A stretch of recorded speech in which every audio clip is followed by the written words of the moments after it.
We acknowledge the sacred land on which Victoria University operates, and we pay respect to those who came before. The site on which Victoria University stands has been a site of human activity for many thousands of years. It is the territory of the Huron-Wendat and Petun First Nations, the Seneca, and most recently, the Mississaugas of the Credit River. Today, the meeting place of Toronto is still home to many Indigenous people from across Turtle Island. We are mindful of broken covenants and the need to strive to make right with all our relations. We are grateful to have the opportunity to study, live, love, and work in the community and on this territory.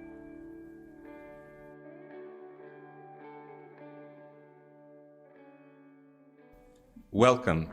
Bienvenue. Kiminwa Nikonawa. Welcome to the virtual celebration of Victoria University's Charter Day.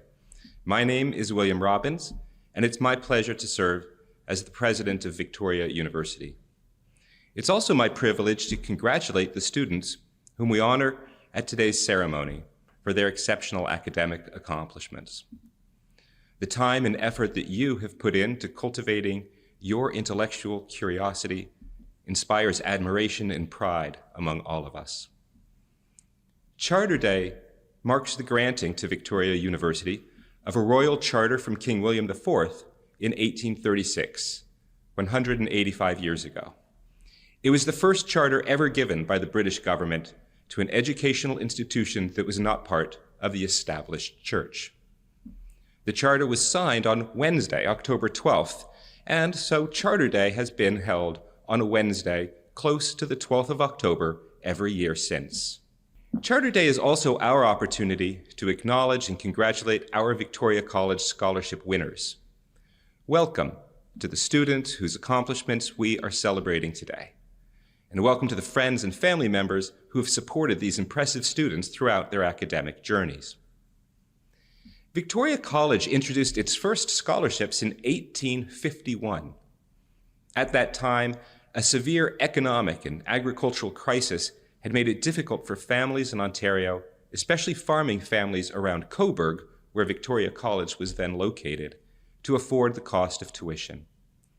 Victoria committed to a concerted effort to fundraise across the province to establish an endowment fund for scholarships to keep tuition low and to ensure that the college was accessible to as many families as possible. The fundraising was a success, and over the last 150 years, the scholarship endowment has grown and grown. This is thanks to thousands of donors who have believed in this cause, many of whose names appear in the named scholarships received by many of our students. The Victoria University Board of Regents and Administration also have committed to abiding support for scholarships. In 1991, Victoria inaugurated its in-course guarantee of a scholarship for students who obtain an A average, the only institution in Canada to make such a commitment. Now, if you had been a student at Victoria College in 1851, when tuition was $8 per term, here are some of the regulations that you would have had to follow. And I am quoting from the official regulations. The hour of rising is 5, of retiring 9:30 p.m. About 9 hours are devoted each day to study and recitation. During these hours, each student is required to remain in their room, except such as the faculty may find necessary to have under their immediate supervision.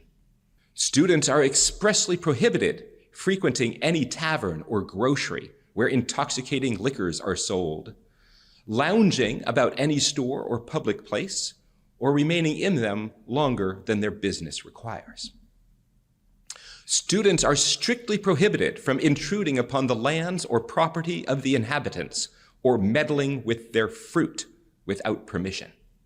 Habitual indolence and inattention to study will be regarded as an offense against the laws and spirits of the institution and will be made the subject of such discipline as the faculty may deem expedient.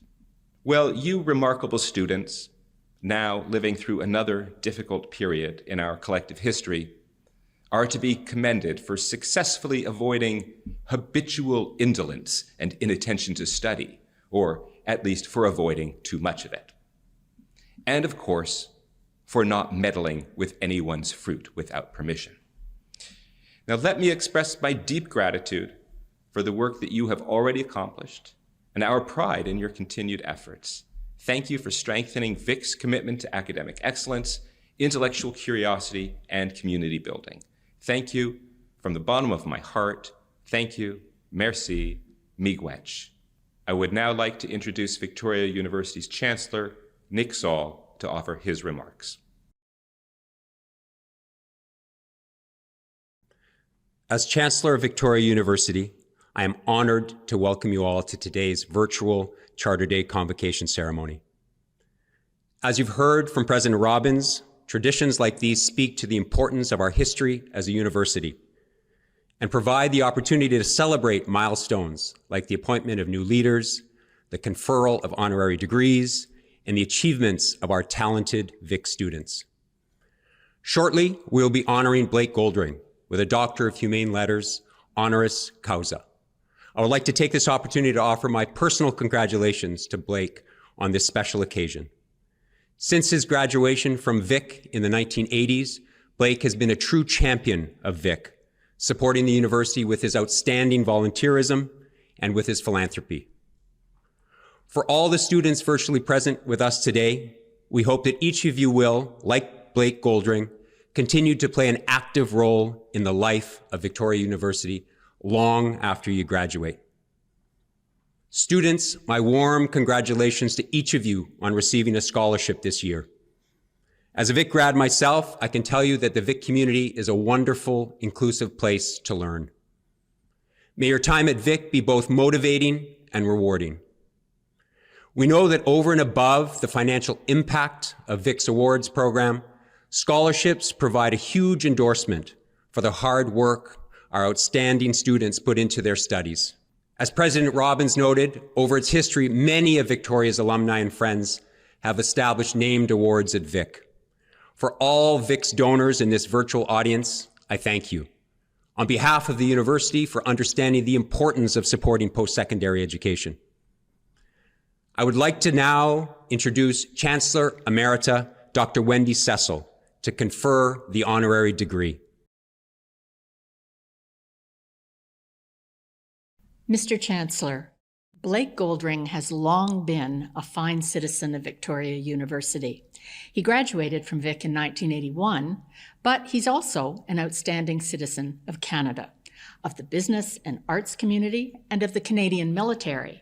He is a man who serves many fine organizations with great distinction. Blake's professional career is one of success, having spent over 30 years with AGF Management Limited, a premier independent asset management company with Canadian and international operations. He's now executive chairman after holding a number of positions, including president, chief executive officer, and chairman. In his professional career, Blake has been a long-standing advocate for the Canadian financial industry and has been directly involved in the Business Council of Canada, the Lawrence School for Public Policy, the Ivey School of Business, and more recently, the City of Toronto's Economic and Culture Recovery Advisory Group as its co-chair. But Blake has broad interests, so his commitments have included active involvement in the Toronto Symphony Orchestra, Bishop Strawn School, the C.D. Howe Institute, Sunnybrook Hospital, the Canadian Film Centre, Libraries and Archives Canada, the Mosaic Institute, and the Walrus magazine. He has also been very active volunteer with the University of Toronto for decades, serving on capital campaigns and on the U of T World War I Commemorative Committee. But Blake has not limited himself to established organizations.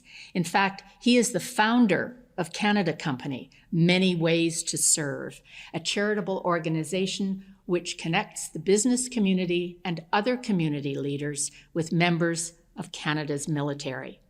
Blake created the program to award scholarships to the children of fallen soldiers for their post-secondary education. His work with Canada Company has also helped over 3,600 veterans find meaningful employment in the civilian workforce. He was the first person ever to be named honorary colonel for the Canadian Army. As a whole, in 2001, and he was awarded the Meritorious Service Medal, Military Division, in 2009, the Queen's Diamond Jubilee Medal in 2012, and in 2017, the Canadian Forces Decoration CD for 12 years service. And there have been many other honors in recognition of Blake's dedicated community service. The Person of Influence Award at the 2007 Canadian Investment Awards Gala, the Order of the Diocese from the Anglican Diocese in Toronto in 2013, the Award of Merit from B'nai B'rith in 2011, the Vimy Award from the Conference of Defense Association Institute in 2014, and in 2018, he was named a member of the Order of Canada. Closer to home, Blake has stayed involved with Vic since he was an undergraduate, from 1977 to 1981. When President Emeritus Paul Gooch was creating the Vic One program, Blake was an advisor, and he has also been a very generous donor to the program.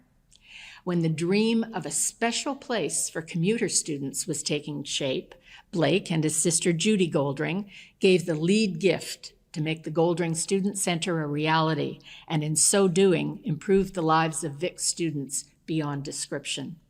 As well, he has created a number of Vic scholarships, and most recently, he gave a donation in recognition of the 40 years since his graduation. Indeed, Blake has been generous to Vic with his time, his treasure, and his very wise advice. And I can't fail to note that Blake has always been closely surrounded by terrific women. Of special note, to name but a few, his wonderful mother, Barbara, his accomplished sister and fellow Vic grad, Judy, his loving wife, Belinda, and his 3 energetic and lovely daughters, Arabella, who graduated from Vic in 2015, Serena, and Georgina. So in addition to being hardworking, smart, and accomplished, I think you could also say that Blake is a very lucky man. I met Blake in the mid-1980s, shortly after he returned from employment in Japan. One day he invited me to lunch, and he ordered in Japanese, which I must say made quite an impression. We became friends, and I learned that he too was a Vic graduate. But little did we know back then that our paths would continue to cross over the next 35 plus years, frequently as volunteers on our beloved and beautiful Vic campus. I can honestly declare that many are the people who admire and respect Blake Goldring for his dedication, his warmth and kindness, his intelligence, and above all, his absolutely sterling decency. You cannot know Blake without seeing clearly that every honor he has ever received, and there are many, is very well deserved. Victoria University is proud to call him an alumnus. Chancellor Saul, I now present to you Blake Goldring, and I request that you confer upon him the degree Doctor of Humane Letters honoris causa. By the authority vested in me as Chancellor of Victoria University, I hereby confer upon you, Blake Goldring, the degree of Doctor of Humane Letters, honoris causa. I request that Blake Goldring now be robed by the Chair of Victoria University Board of Regents, Cynthia Chrysler, and hooded by Victoria's 15th Chancellor.